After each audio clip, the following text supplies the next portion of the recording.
अस्सलाम वालेकुम students. 10th class की केमिस्ट्री का chapter number 10 acid basis and salt हमने स्टार्ट किया हुआ था। आज जो है हमारा टॉपिक जो है वो हमने जो स्टार्ट करना है वो हमारे पास है साल्ट। ठीक है, साल्ट क्या होते हैं सबसे पहले हम इसकी डेफिनेशन देखते हैं।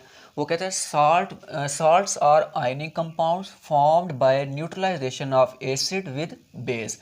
यानी कि साल्ट सबसे पहले नंबर पे हमारे पास क्या है, आयनिक कंपाउंड है। ठीक है, और दूसरे नंबर पे क्या आ रहा है, ये कब बनते हैं, जब एसिड और बेस की न्यूट्रलाइजेशन होती है। अब न्यूट्रलाइजेशन क्या होती है, वो कहते हैं मान लो मेरे पास एसिड आ रहा है HCl प्लस बेस आ रही है NaOH। यानी कि जब हम किसी भी एसिड का बेस के साथ रिएक्शन करवाते हैं तो हमारे पास बनता क्या है, देखो इसका जो Na है वो Cl के साथ मिलकर क्या बना देगा, NaCl बना देगा, और H जो है वो OH के साथ मिलकर क्या बना देगा, वाटर बना देगा। तो इस रिएक्शन को बेसिकली हम किसका नाम देते हैं, न्यूट्रलाइजेशन रिएक्शन का नाम देते हैं। तो न्यूट्रलाइजेशन रिएक्शन के दौरान हमारे पास यहाँ पे क्या बन रहा है, देखो ये क्या है, ये हमारे पास NaCl साल्ट है। तो एसिड और बेस का रिएक्शन जो है जब होता है साल्ट बनता है और वाटर बनता है। ठीक है, तो इसलिए हम जो है क्या यहाँ पे जो है यहाँ पे कहते हैं salts are ionic compounds found by neutralization of acid with the base. यानी कि साल्ट हमारे पास ऐसे कंपाउंड हैं जो एसिड और बेस की न्यूट्रलाइजेशन से बनते हैं। तो अब देखो साल्ट में बेसिकली हमारे पास दो तरह के आयन है। वो कहते हैं salts are made up of positive ion जिसको हम केटाइन का नाम दे रहे हैं, नेगेटिव आयन जिसको हम एनायन का नाम दे रहे हैं। जैसे ये NaCl हमारे पास साल्ट है, NaCl देखो ये Na प्लस से मिलकर बन रहा है और उसके बाद Cl नेगेटिव आयन से मिलकर बन रहा है। यानी कि ये जो पॉजिटिव आयन है इसको हम जो है केटाइन का नाम दे रहे हैं, जो नेगेटिव आयन है इसको हम किसका नाम दे रहे हैं, एनायन का नाम दे रहे हैं। यानी कि पॉजिटिव और नेगेटिव आयन आपस में जो है मिलके क्या बना रहे होते हैं, साल्ट बना रहे होते हैं। इस वजह से इसको हम किसका नाम देते हैं, आयनिक कंपाउंड्स का नाम देते हैं, क्योंकि ये हमारे पास जो है they are composed of ions. ठीक है, यानी कि हमारे पास पॉजिटिव आयन आ रहा है और नेगेटिव आयन आ रहा है। अच्छा, अब हमारे पास आ रहा है रेडिकल। दो डेफिनेशन आपने पढ़नी है, एक हमारे पास बेसिक रेडिकल है, दूसरा जो है वो क्या है, एसिडिक रेडिकल है। वो कहते हैं साल्ट में अगर देखो तो दो तरह के आयन है, एक पॉजिटिव आयन है, दूसरा नेगेटिव आयन है। वो कहते हैं जो cation is metallic ion derived from base. वो कहते हैं साल्ट के अंदर जो हमारे पास केटाइन होता है, पॉजिटिव आयन होता है, इसको हम हासिल कर रहे होते हैं कहाँ से, बेस से। यानी कि ये Na कहाँ से आ रहा है, बेस से आ रहा है। तो a cation is metallic ion derived from base, so it is called basic radical. तो हम केटाइन जो है साल्ट के अंदर जो बेसिकली हमारे पास केटाइन होता है, जो पॉजिटिव आयन होता है, उसको हम कहाँ से हासिल कर रहे होते हैं, बेस से। इस वजह से उसको हम किसका नाम देते हैं, बेसिक रेडिकल का नाम देते हैं। इसके बरक्स एसिडिक रेडिकल हमारे पास क्या होता है, वो कहता है A9 is derived from acid, it is called acidic radical. यानी कि साल्ट हमारे पास NaCl आ रहा है, इसके अंदर जो negative ion A9 Cl negative ion है, इसको हम कहाँ से ले रहे हैं, एसिड से ले रहे हैं। इस वजह से इसको हम किसका नाम देते हैं, एसिडिक रेडिकल का नाम देते हैं। A9 is derived from acid, it is called acidic radical. तो सिंपल आपने जो है बेसिक रेडिकल और एसिडिक रेडिकल की डिफाइन आपने करनी है। आप डिफाइन क्या करोगे, सिंपल जो है बेसिक रेडिकल जो है वो बेसिकली मेटेलिक आयंस होते हैं और ये केटाइन होते हैं, इनको हम बेस से हासिल करते हैं, तो ये हमारे पास बेसिक रेडिकल हैं। और जो एनाइन है साल्ट के अंदर वो हम एसिड से हासिल कर रहे होते हैं, इस वजह से उसको हम किसका नाम देते हैं, एसिडिक रेडिकल का नाम देते हैं। अब यहाँ पे हमारे पास कुछ एग्जांपल हैं। देखो सोडियम क्लोराइड है, सोडियम क्लोराइड NaCl। अब देखो इसमें दो तरह के आयन है, पॉजिटिव आयन और नेगेटिव आयन, मतलब Na प्लस की फॉर्म में होता है, Cl नेगेटिव फॉर्म में होता है। पोटाशियम नाइट्रेट KNO3, देखो K जो है वो प्लस की फॉर्म में है और NO3 जो है वो किस फॉर्म में है, नेगेटिव फॉर्म में है। उसके बाद जिंक सल्फेट आ रहा है, Zn जो है वो किस फॉर्म में है, प्लस की फॉर्म में है, और जो SO4 है वो किस फॉर्म में है, -2 की फॉर्म में है। ठीक है, तो मतलब जो है ये किससे बने हुए हैं, आयन से मिलकर बने हुए हैं। आगे इसकी करेक्टरिस्टिक प्रॉपर्टीज आ रही हैं साल्ट की। तो सबसे पहले नंबर पे हमारे पास क्या है, वो कहता है साल्ट्स आर आयनिक कंपाउंड। जाहिर बात है they are composed of positive and negative ion. ठीक है, तो इस वजह से इसको हम किसका नाम देते हैं, आयनिक कंपाउंड का नाम देते हैं। दूसरे नंबर पे वो कहते हैं साल्ट हमारे पास जो है ये क्या है, क्रिस्टलाइन सॉलिड है। अब ये क्रिस्टलाइन सॉलिड क्यों कहा जाता है इनको, आप देखो ना हमारे पास सॉलिड बेसिकली दो तरह के होते हैं, एक हमारे पास होता है एमॉर्फस सॉलिड, दूसरा होता है क्रिस्टलाइन सॉलिड। अब एमॉर्फस सॉलिड में हमारे पास जो भी पार्टिकल्स होते हैं वो इरेगुलर जो है अरेंजमेंट उनकी होती है, लेकिन जो है हमारे पास क्रिस्टलाइन सॉलिड होते हैं, इनमें जो पार्टिकल्स होते हैं इनकी अरेंजमेंट एक रेगुलर होती है।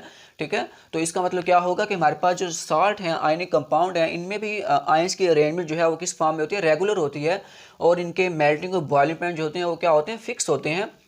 तो इस वजह से इनको हम किसका नाम देते हैं, क्रिस्टलाइन सॉलिड का नाम देते हैं। तीसरे नंबर पे क्या आ रहा है, वो कहते हैं they have high melting point and boiling point. जो हमारे पास साल्ट होते हैं, ठीक है, इनके मेल्टिंग और बॉइलिंग पॉइंट क्या होते हैं, बहुत ज़्यादा होते हैं। जैसे मिसाल के तौर पर NaCl आ रहा है, NaCl का मेल्टिंग पॉइंट हमारे पास 800 डिग्री सेल्सियस है और बॉइलिंग पॉइंट कितना है, 14 यानी कि 1413 डिग्री सेंटीग्रेड इसका क्या है, बॉइलिंग पॉइंट है, जो कि बहुत ज़्यादा है। तो अब इसके मेल्टिंग और बॉइलिंग पॉइंट इनके क्यों ज़्यादा होते हैं, यहाँ पे क्वेश्चन हमारे पास आता है। क्वेश्चन क्या आता है, why ionic compounds have high melting and boiling points, यानी कि आयनिक कंपाउंड्स के मेल्टिंग और बॉइलिंग पॉइंट जो है वो बहुत ज़्यादा हाई क्यों होते हैं। अब इसकी वजह क्या है, इसकी वजह सिंपल सी है कि हमारे पास जो साल्ट्स होते हैं वो कहते हैं ionic compounds are made up of positive and negative ion, यानी कि जो हमारे पास आयनिक कंपाउंड है ये पॉजिटिव और नेगेटिव आयंस के मिलने से बन रहे हैं। वो कहते हैं there exist strong electrostatic force between oppositely charged ion.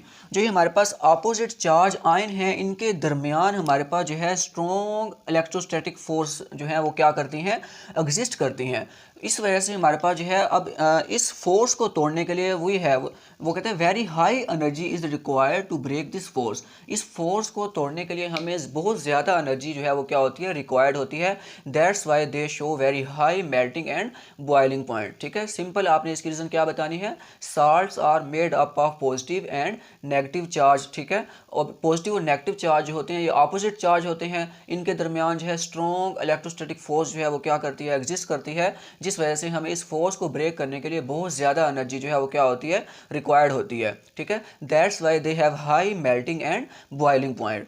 उसके बाद जो है नेक्स्ट आ रहा है, वो कहते हैं contain water of crystallization responsible for shape of crystal.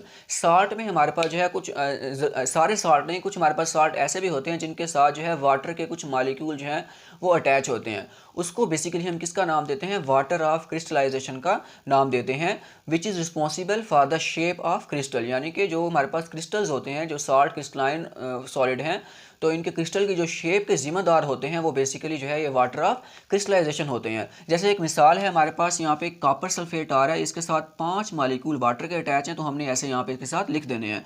Calcium sulphate आ रहा है, इसके साथ वाटर के मॉलिक्यूल कितने अटैच हैं, उसके साथ 2 मॉलिक्यूल वाटर के अटैच हैं। ठीक है, उसके बाद नेक्स्ट हमारे पास प्रॉपर्टी आ रही है, वो कहते हैं साल्ट्स आर न्यूट्रल कंपाउंड। हमारे पास साल्ट जो होते हैं वो क्या होते हैं, न्यूट्रल कंपाउंड होते हैं। अब यहाँ पे एक क्वेश्चन आता है, वो क्वेश्चन क्या है, वो कहता है why salts are neutral compound. Salt neutral compound क्यों हैं, वो कहते हैं salts are neutral compound although they do not compose of equal number of positive and negative ion but have equal number of positive and negative charges। वो कहते हैं जो हमारे पास साल्ट होते हैं ये चाहे जो है ये पॉजिटिव और नेगेटिव आयन इनके अंदर बराबर ना हो, लेकिन जो इनके ऊपर पॉजिटिव और नेगेटिव चार्ज होता है वो क्या होता है, बराबर होता है। जब चार्ज पॉजिटिव और नेगेटिव बराबर होगा वो एक दूसरे को कैंसिल आउट कर देगा और हमारे पास साल्ट क्या शो करेंगे, न्यूट्रल शो करेंगे। इसको हम यहाँ पे एग्जाम्पल से समझते हैं। एक मिसाल है, वो कहते हैं हमारे पास NaCl है। जब NaCl जो है, NaCl में एक जो है आयन Na पॉजिटिव है, दूसरा हमारे पास Cl नेगेटिव है। देखो एक हमारे पास पॉजिटिव आयन है, एक ही हमारे पास नेगेटिव आयन है। अगर हम NaCl में देखें तो हमारे पास पॉजिटिव और नेगेटिव आयन की तादाद जो है वो क्या है, बराबर है। और उसके बाद वो देखो इसके ऊपर +1 चार्ज आ रहा है, इसके ऊपर -1 चार्ज आ रहा है। +1 -1 इक्वल टू क्या होता है, 0 होता है। इस वजह से NaCl जो है वो क्या शो करता है, न्यूट्रल शो करता है। यानी कि NaCl में पॉजिटिव और नेगेटिव आयन की तादाद भी बराबर है, पॉजिटिव और नेगेटिव चार्ज भी जो है वो क्या है, बराबर है। लेकिन अगर हम यहाँ पे इसकी बात करें मैग्नीशियम क्लोराइड की MgCl2, अब देखो जब इसको हम जो है यहाँ पे देखें तो इसमें एक जो है वो पॉजिटिव आयन है, एक जो है पॉजिटिव आयन है, और Cl हमारे पास इसके अंदर कितने आ रहे हैं, 2 आ रहे हैं। इसका मतलब जो है Cl नेगेटिव आयन जो है वो कितने आ रहे हैं, 2 आ रहे हैं। यानी कि मैग्नीशियम क्लोराइड में पॉजिटिव और नेगेटिव आयन की तादाद बराबर नहीं है। देखो पॉजिटिव आयन 1 आ रहा है, नेगेटिव आयन कितने आ रहे हैं, 2 आ रहे हैं। ठीक है, लेकिन अगर हम इनके चार्जेस की बात करते हैं, मैग्नीशियम के ऊपर हमारे पास चार्ज आ रहा है +2, ठीक है, क्लोराइड के ऊपर चार्ज आ रहा है -1, और कितने क्लोराइड हैं, 2 क्लोराइड हैं, तो हम क्या करेंगे -1 को 2 से मल्टीप्लाई करेंगे तो हमारे पास इसके ऊपर भी कितना चार्ज बन जाएगा, -2 बन जाएगा। यानी कि पॉजिटिव आइन 1 है, नेगेटिव आइन 2 हैं, लेकिन जब इनके चार्जेस को देखते हैं तो चार्जेस इनके क्या आ रहे हैं, यहाँ पे बराबर आ रहे हैं। ठीक है, that's why they are neutral compound. ठीक है, यानी कि अगरचे ये पॉजिटिव और नेगेटिव आयन की तादाद इनके अंदर बराबर ना भी हो, लेकिन जो इनके पॉजिटिव और नेगेटिव चार्जेस होते हैं वो क्या होते हैं, बराबर होते हैं। देखो मैग्नीशियम के ऊपर +2 आ रहा है, क्लोराइड के ऊपर -1 आ रहा है, लेकिन देखा जाए तो क्लोराइड यहाँ पे 2 हैं, एक क्लोराइड के ऊपर -1 है, दूसरे के ऊपर -1, तो -1 -2 के इक्वल होता है। ठीक है, तो इस वजह से जो है हम क्या कहते हैं, साल्ट हमारे पास जो है वो क्या शो करते हैं, यहाँ पे न्यूट्रल कंपाउंड होते हैं। जो है इसमें आपने दोनों क्वेश्चन कर लेने हैं, why ionic compounds have high melting and boiling point, और दूसरा क्वेश्चन आपने why salts are neutral compound.